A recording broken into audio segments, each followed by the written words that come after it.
des abondantes eaux de ton pardon. Viens inonder nos vies, restaure-nous, guéris ton Église.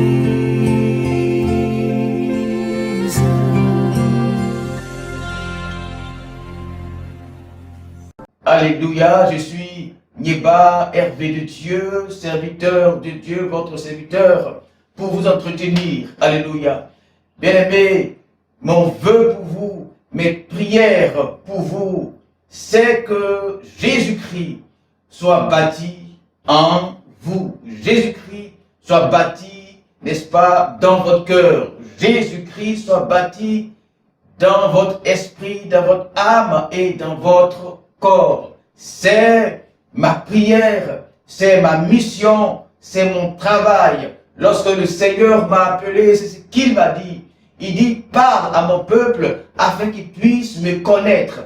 Parle à mon peuple afin qu'il puisse avoir ma révélation. Alléluia. L'apôtre Paul va nous parler dans le livre, n'est-ce pas, de Colossiens au chapitre 1. Il dit ceci. Chapitre 1, verset 24. Il dit ceci.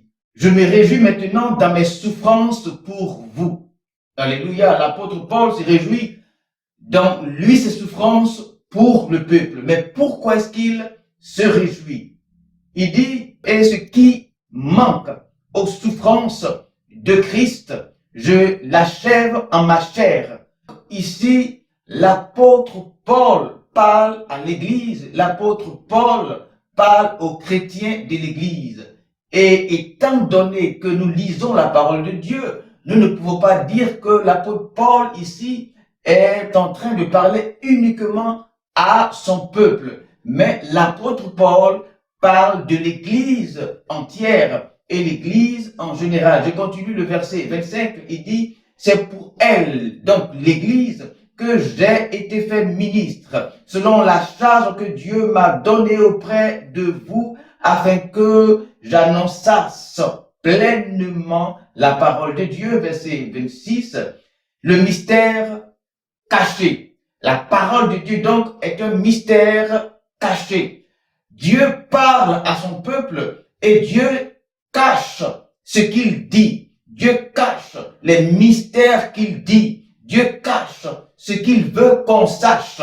Alors pourquoi est-ce que Dieu, qui veut nous instruire, qui veut nous parler, qui veut nous enseigner, cache-t-il les choses? Il faut savoir ces choses, il faut connaître ces choses. Est-ce que les choses qui sont écrites dans la parole de Dieu sont-elles cachées? Oui, bien entendu que ces choses sont cachées. Il a dit également que la gloire de Dieu est de cacher les choses et celle des rois, n'est-ce pas? C'est de découvrir ces choses-là. Et donc, pour découvrir les choses de Dieu, il faut pouvoir les rechercher, les chercher. Il faut les chercher parce que ces choses-là sont cachées. Alléluia. Nous continuons au verset 27 et il dit, reprenons le verset 26, le mystère caché de tous les temps, mystère, n'est-ce pas, caché de tout temps, c'est-à-dire les temps passés, présents et à venir, les mystères de Dieu resteront cachés et il va falloir les découvrir.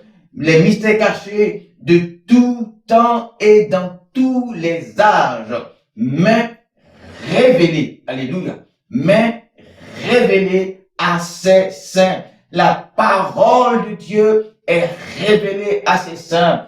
La parole cachée, les mystères, les trésors du royaume de Dieu sont dans la parole de Dieu. Dieu ne donne pas à ses saints. Dieu ne donne pas, n'est-ce pas, à ceux qu'il aime. Il préfère l'or, l'argent, le diamant, les passeports, les voyages, n'est-ce pas? Il leur donne le mystère caché de tous les temps. Je ne dis pas que Dieu ne donne pas, n'est-ce pas, l'argent, les voyages, etc.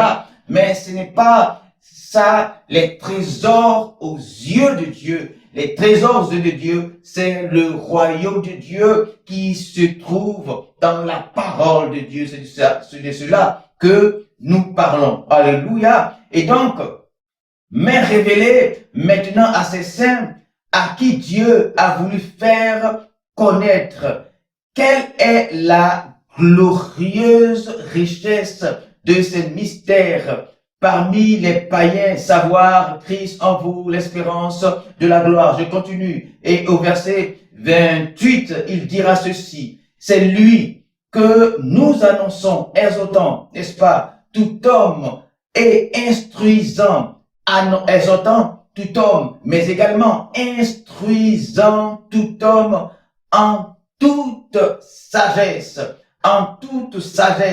afin de présenter à Dieu tout homme devenu parfait, afin de présenter à Dieu tout homme devenu parfait. Voici la mission de l'apôtre Paul. Est-ce que c'est cette mission que nous autres aujourd'hui, serviteurs de Dieu, avons pour le peuple de Dieu? Est-ce que notre objectif, c'est de faire de ce peuple-là des hommes qui sont riches sur terre? Bon, dans le monde, les chrétiens sont forcément les hommes les plus riches du monde. Ce n'est pas mauvais si les chrétiens deviennent les hommes les plus riches du monde, mais vous savez, dans la priorité, n'est-ce pas, des hommes, les hommes, je veux dire, ont des priorités. Dieu également a aussi ses priorités. Donc, quelles sont les priorités de Dieu? C'est de cela qu'il faut, et c'est de ça qu'il s'agit, comme le dit les Ivoiriens, et c'est ce qu'il faut donc savoir comme nous voulons le dire. Alléluia. Dieu a ses priorités, et les priorités de Dieu, c'est la révélation de Christ. La révélation de Christ. Et la révélation de Christ n'est pas « je connais Jésus » ou « j'ai accepté Jésus-Christ comme Seigneur et Sauveur ». Non, ce n'est pas ça. J'ai accepté Jésus-Christ est la première chose dans la foi. Au verset 29 qui dit « c'est à quoi je travaille ». Paul dit « c'est ça que je fais ». Mon travail là, c'est ça que je fais. Vous verrez que dans le travail de Paul ici présenté, dans son ministère ici situé, il ne dit pas non, moi Dieu m'a appelé pour vous faire la délivrance, pour vous guérir, pour prier pour vous, pour que vous puissiez avoir beaucoup d'argent, pour que vous puissiez voyager, pour que vous puissiez bien être à l'aise sur cette terre. Paul n'a jamais dit ça dans, n'est-ce pas, cette priorité, comme d'ailleurs Jésus-Christ, comme d'ailleurs les apôtres de Jésus-Christ, comme d'ailleurs les vrais serviteurs de Dieu n'ont jamais dit ça et ne peuvent jamais dire ça parce que ce n'est pas dans la priorité de Dieu. C'est vrai que je reconnais que Dieu peut qualifier des gens par rapport à ces choses-là, mais ces choses-là sont des détails. Alléluia. Ces choses-là sont des détails. L'approche logique et scientifique, n'est-ce pas, de la création du monde et de la vie selon le récit biblique. Alléluia. Comme nous l'avons dit la dernière fois, l'approche de la Bible par rapport à la création et les recherches scientifiques par rapport à l'origine du monde et de la vie, c'est la même chose.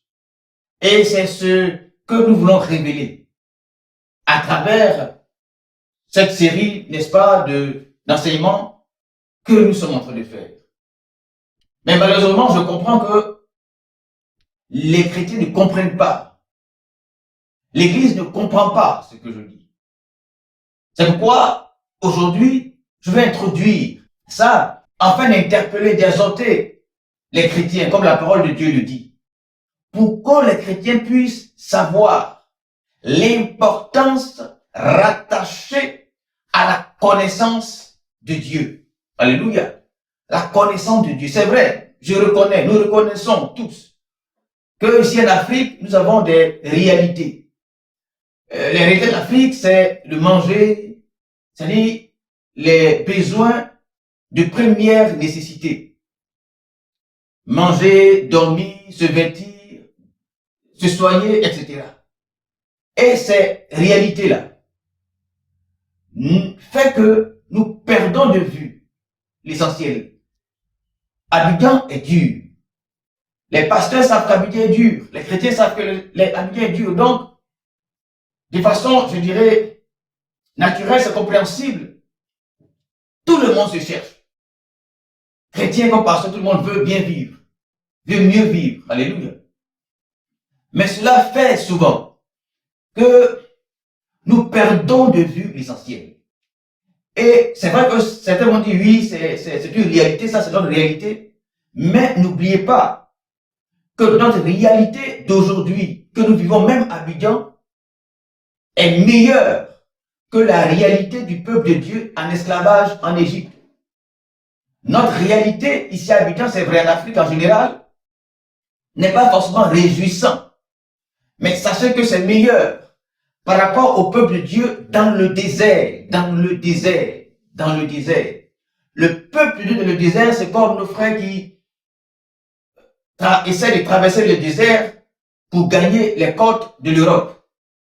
Vous voyez? Ils fuient l'Afrique parce que ils se disent que en Afrique c'est difficile. C'est vrai que c'est difficile. Et donc c'est tellement difficile en Afrique que même dans nos églises, on perd de vue l'essentiel.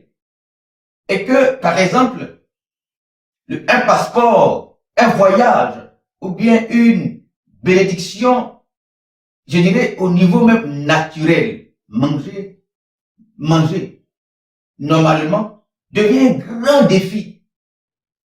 De sorte que la révélation et la connaissance de Dieu même est reléguée au second, peut-être le troisième, ou quatrième, ou cinquième plan. Vous voyez, je parle beaucoup de la connaissance de Dieu et les retours que j'ai par rapport aux chrétiens, par rapport aux hommes de Dieu, c'est que la connaissance de Dieu n'est pas vraiment un besoin du peuple. Or, la connaissance de Dieu doit être le véritable besoin du peuple. Alléluia. Alléluia. Comme l'apôtre Paul a pu dire dans ce verset de Colossiens, surtout le verset 26, n'est-ce pas? Le verset 26 qui dit, le mystère de tout temps et de tout âge révélé. Verset 27, à ses saints, n'est-ce pas? Verset 27,